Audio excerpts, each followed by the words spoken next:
안녕하세요. 저는 새가족 암송순 김정선입니다. 저는 오늘 누가복음 7장 37절에서 38절 말씀으로 향유가 담긴 옥합이라는 주제로 말씀 나누고자 합니다. 향유 옥합을 깨뜨린 여인의 이야기는 사복음서에 모두 나옵니다. 그러나 오늘 본문의 말씀은 다른 세 복음서에서 나온 말씀과는 좀 다릅니다. 마태, 마가, 요한복음에 나왔던 이야기가 예수님의 공생의 마지막 시기에 예수님의 장례를 준비하는 사건이었다면, 오늘의 말씀은 죄를 지은 여인이 예수님께 나와 울며 회개하여 향유를 부어드린 회개와 죄사함의 이야기입니다. 당시 중동 지역에서는 집에 손님을 초대했을 때 손님이 오시면 발 씻을 물을 내어드리고 머리에 기름을 떨어뜨리는 것이 손님을 맞는 예절이었다고 합니다. 그런데 오늘 본문에서 예수님을 집에 초대한 이 바리새인 시몬은 예수님을 그렇게 맞이하지 않았다고 예수님은 말씀하십니다. 너는 내가 왔을 때 내게 발 씻을 물도 주지 않고 머리에 감람류도 붓지 않았으며 나에게 입맞추지도 않았다고 말입니다. 그런데 이 죄를 지은 여인은 예수님께 나와 뒤에 서서 울며 그 발을 적시고 자기 머리털로 발을 닦아내며 입맞추고 거기에 자신이 가지고 온 향유옥합을 깨어서 붓습니다. 이 집주인 시몬과는 굉장히 대조적인 모습을 보여줍니다. 이 죄지은 여인이 예수님께 가지고 나왔던 것은 옥합에 담긴 향이었습니다. 그리고 그것을 예수님의 발에 모두 부어드렸습니다. 이 옥합에 담긴 향유는 요즘으로 치자면 아로마 오일, 에센셜 오일 같은 것이라고 하는데요. 바르면 굉장히 향기가 좋고 또 피부를 윤택하게 하고 또 치료제로 쓰이거나 방부제로서의 역할도 했기 때문에 당시 장례 문화에서는 여러 가지 용도로 쓰였다고 합니다. 또 이 옥합에 든 향유가 아주 귀한 고가품이어서 비싼 그런 사치품으로 쓰이기도 했고요. 결혼을 준비하는 여인들이 자신의 미래를 좀 예비하기 위해서 지참금이나 비상금의 성격으로 이 향유값을 준비하는 일도 많았다고 합니다. 그런데 오늘 본문에서 이 죄지은 여인이 가지고 온 향유옥합, 다른 복음서에서 부어졌던 것은 순전한 나드 한 옥합이라는 표현이 나오거든요. 여기서 나드는 인도 히말라야 산맥 고지대에서 추출된 최고급 향유라고 합니다. 이것이 옥합에 담겨 먼 길을 왔기 때문에 굉장히 비싼 고가의 물건이었던 것 같습니다. 성경에서는 300데나리온이라고 이야기하고 당시로는 그 임금자의 1년의 월급에 해당하는 그런 고가의 상품이었습니다.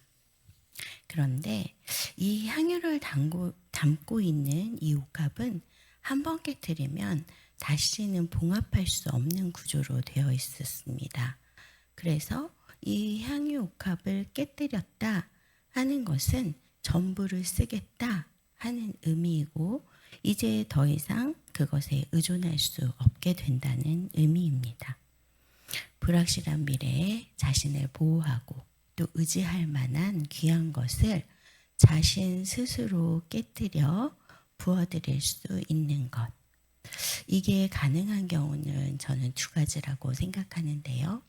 하나는 너무나 사랑하기 때문에 계산하지 않고 아끼지 않고 전부를 드릴 수 있는 것과 또 다른 하나는 상대방을 너무 신뢰하기 때문에 나의 보호를 맡기는 것. 그때 가능하다고 저는 생각합니다. 그러니 이 향유옥합을 깨어드린 이 여인들은 사랑과 신뢰로 그렇게 했다라는 생각이 듭니다. 본문의 여인은 죄인이라고 명시되어 있습니다. 집주인 시몬도 그녀가 들어왔을 때 죄인이라는 것을 알아본 것을 보면 아마도 눈에 보이는 죄를 지은 그런 죄인임이 분명합니다. 그런데 그녀는 왜 예수님께 나와서 뒤편에 서서 발을 적시도록 그렇게 울었던 것일까요?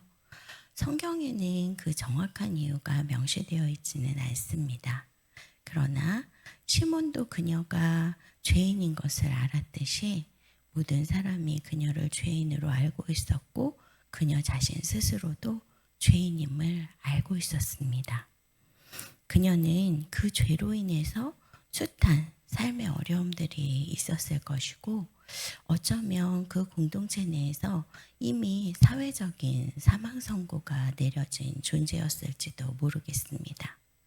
그런 그녀가 예수님을 만났습니다. 그래서 이제는 그 죄의 자리를 떠나고 싶고 이제는 정말 다른 삶을 살고 싶고 저분이 이 죄에서 나를 건져주실 것이다 하는 믿음 때문에 많은 사람들의 따가운 시선을 무릅쓰고 또 초대받지 않은 그 자리에 자신의 향유옥합을 들고 예수님께 나와 깨뜨려 드린 것은 아닐까요? 그녀는 자신이 죄인이라는 것을 너무 잘 알고 있었습니다. 반면 집주인 시몬은 예수님이 그녀가 죄인인 것을 아는지 모르는지를 예의주시하고 있습니다. 그런 그에게 예수님은 이 여인의 많은 죄가 사하여졌다. 이는 그의 사랑함이 큼이니라. 적게 사함받은 자는 적게 사랑하느니라 하고 말씀하십니다. 그리고 그 여인을 향하여 내 죄가 사하여졌다. 내 믿음이 너를 구원하였으니 평안히 가라 하고 말씀하십니다. 그런데 여러분, 이 여인은 집주인인 시몬보다 그 죄가 크고 또 그래서 많이 용서받았기 때문에 예수님을 많이 사랑할 수 있었던 걸까요? 하나님 보시기에 이 집주인 시몬의 죄는 이 여인의 죄보다 작았을까요? 이 집주인 시몬은 바리새인이었습니다. 그는 성경과 토라를 잘 알고 가르치는 자이며 일주일에 2번씩 금식하고 성전에 올라 내가 저들과 다름을 감사히 여기며 나는 거룩하다. 또 옷을 길게 늘어뜨려 다른 사람들의 존경을 바라며 살았을 인물이었을 확률이 매우 높습니다. 그 당시 바리새인의 모습이 그랬기 때문입니다. 자신이 그러니 죄인이라고는 생각하지 못했을 것이고 앞에 계신 그 예수님이 그 죄를 용서하러 오신 분이라고는 생각하지 못했겠죠. 그래서 그분이 참 선지자가인지 아닌지 자신의 눈으로 판단하고자 그렇게 예수님을 바라보고 있었던 것입니다. 안타깝게도 이런 사람은 죄를 용서받을 수 없습니다. 왜냐하면 자신의 죄를 모르고 또 예수님도 모르기 때문에 그렇습니다. 죄지은 여인이 용서를 받고 예수님께 자신의 소중한 것을 아낌없이 내어드릴 만큼 사랑하고 신뢰할 수 있었던 것은 그녀는 자신이 얼마나 큰 죄인인지 알았고 그래서 그 죄사함의 은혜가 얼마나 큰지를 알았기 때문입니다. 우리 역시 죄사함을 받고 그 은혜가 너무 커서 예수님의 발 아래 엎드릴 수 있는 것은 내가 죄인인 것을 알 때 가능합니다. 그리고 그 죄의 문제를 내 힘으로는 해결할 수 없고 오직 십자가에서 죽으시고 부활하신 예수님으로만 가능하다는 것을 깊이 깨달을 때 그때 가능한 일입니다. 우리가 어떤 도덕적인 경지에 이르렀건 또 우리가 누군가를 위하여 내 몸을 불사르게 내어줄지라도 내가 죄인인 것을 알지 못하고 예수님께서 우리의 모든 죄를 단번에 용서하신 하나님이시라는 것을 모르는 사람은 그 죄를 용서받을 수 없습니다. 회개할 수 없기에 결코 죄사함을 받을 수도 구원에 이를 수도 없는 것입니다. 그러나 우리는 우리의 원죄를 깨닫기가 어렵습니다. 왜일까요? 아담 이래 인간은 죄 아래 태어나고 악한 세상의 영향 속에서 살며 하나님을 떠난 존재로 사는 것이 너무나도 익숙하고 또 당연하게 여겨지기 때문에 그렇습니다. 내가 높아지고 싶고 내 자존심을 지키고 싶고 내가 나를 보호하고 책임지고 사는 게 뭐가 문제가 될까? 그게 왜 죄일까? 하는 생각입니다. 그러나 하나님의 입장에서 보면 이 이야기는 달라집니다. 스스로 계신 분이 우리 당신을 나타내고 함께할 존재로 인간을 많은 사랑과 기대를 담고 만드셨습니다. 그리고 그에게 필요한 모든 것들을 공급하셨습니다. 사랑하고 존중했기에 당신만 가지시는 결정권의 일부를 떼어주심으로 우리에게 자유의지와 또 위임 통치권도 주셨습니다. 다만 하나, 선악을 알게 하는 나무의 열매는 먹지 말라고 하셨습니다. 이는 창조주와 피조물의 경계를 정하는 것, 즉 너희가 그것을 볼 때마다 기억해야 한다. 내가 너희에게 모든 것을 주고 너희와 함께하기를 바란 나는 너의 창조주 하나님이란다 하시는 하나님의 마음입니다. 하나님은 창조주이시고 인간은 피조물입니다. 하나님께서 인간을 지으셨습니다. 그럼에도 불구하고 피조물인 인간은 그 기대와 사랑의 마음을 무참히 짓밟고 사단을 따라 배반하는 일을 저질렀습니다. 하나님은 선악을 알게 하는 나무는 먹지 말라, 그러면 내가 반드시 죽으리라라고 말씀하시며 하나님의 공의를 밝히셨지만 그럼에도 피조물인 인간이 창조주인 하나님과 같이 되겠다는 마음으로 그 선악과를 따먹은 일, 그것은 하나님 편에서는 용서가 필요한 분명한 죄입니다. 그리고 관계 회복이 필요한 일입니다. 인간의 죄악으로 인해 하나님의 영이 인간을 떠나 인간은 영적 사망 상태에 이르렀기 때문입니다. 그런데 우리 힘으로는 이 죄사함의 문제와 관계 회복의 문제를 해결할 수가 없습니다. 그것을 가장 잘 보여주는 것이 구약시대의 제사입니다. 아무리 제사를 드려도 계속 죄를 지을 수밖에 없는 존재라는 것을 확인할 수밖에 없었던 구약의 제사. 그래서 하나님은 창세 이전부터 인간을 구원하시기 위한 하나님의 구원의 계획을 세우시고 예수님을 이 땅에 인간의 몸으로 보내셨습니다. 예수님은 오셔서 내가 너희를 용서하기 위해 너희의 모든 죄를 짊어지고 십자가에서 그 값을 대신 치르겠다. 그래서 원수된 하나님과의 관계를 회복시키겠다. 이제는 내가 너의 창조주와 구속주로서 내 안에 살겠다 하신 것입니다. 하나님 편에서 모두 이루신 이 구원 앞에 인간은 망설일 이유가 없습니다. 죄를 인정하고 회개함으로 돌아와야 합니다. 회개란 그냥 입술로만 잘못했다고 말하는 것도 아니고 그러지 말걸 하는 후회도 아닙니다. 회개는 죄에서 완전히 돌아서는 것입니다. 내가 너 스스로를 책임지고 보호하겠다고 나를 떠나서 너를 높이고자 했던 것을 내려놓고 주권을 내게 이양할 때 내가 너를 책임지고 보호하여 너 스스로는 이룰 수 없었던 내가 너를 향해 꾸었던 꿈과 소망을 너를 통해 내가 이루어 가겠다. 죄 그리고 삶에 지친 그 여인에게 말씀하셨듯 오늘 저에게 여러분에게도 이렇게 말씀하고 계신다고 저는 믿습니다. 두려워하지 마십시오. 심지가 견고한 자를 내가 평강에서 평강으로 이끄나니 이는 그가 나를 신뢰함이니라. 그렇습니다.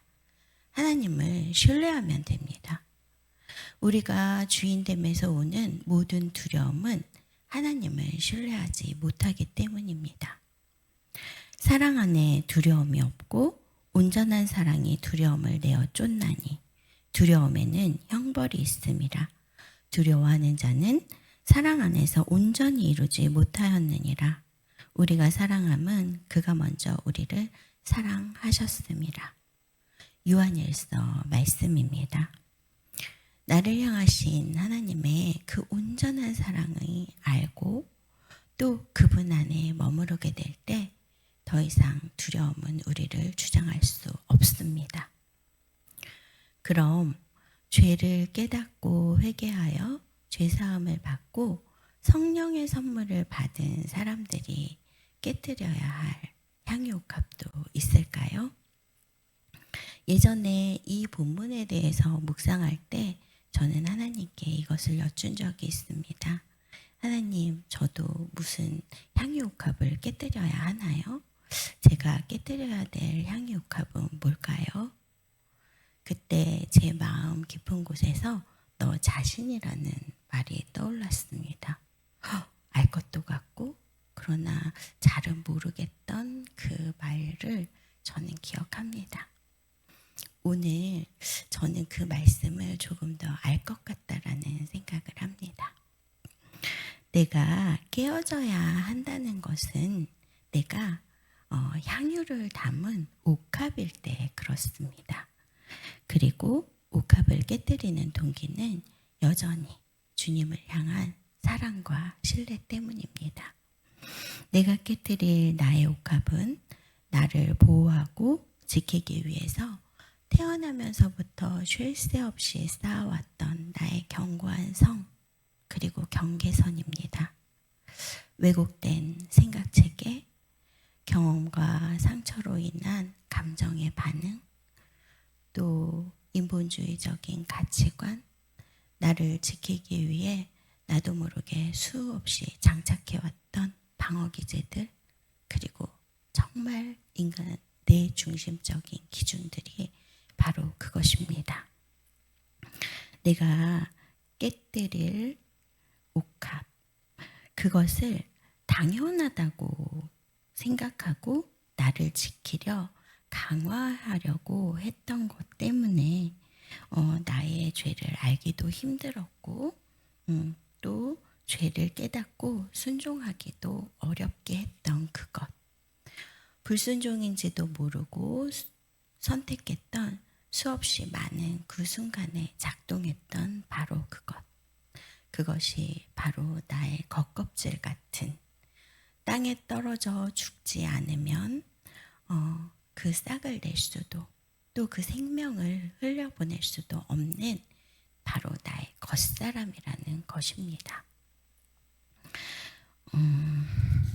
나의 죄를 회개하고 예수님을 나의 주와 그리스도로 영접한 고백한 자들은 이제 순전한 나들을 가진 옥합입니다. 예수님과 함께 십자가에서 내 옛자아가 죽고 이제 내 안에 예수 그리스도의 생명이 부어졌기 때문입니다. 우리는 예수 그리스도의 생명으로 새롭게 태어난 새로운 피조물입니다.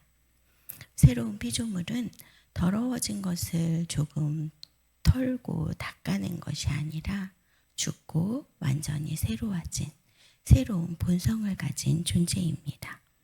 그래서 오늘 우리의 겉사람이 어떻든 우리의 속사람은 예수 그리스도를 담고 있는 귀한 존재입니다.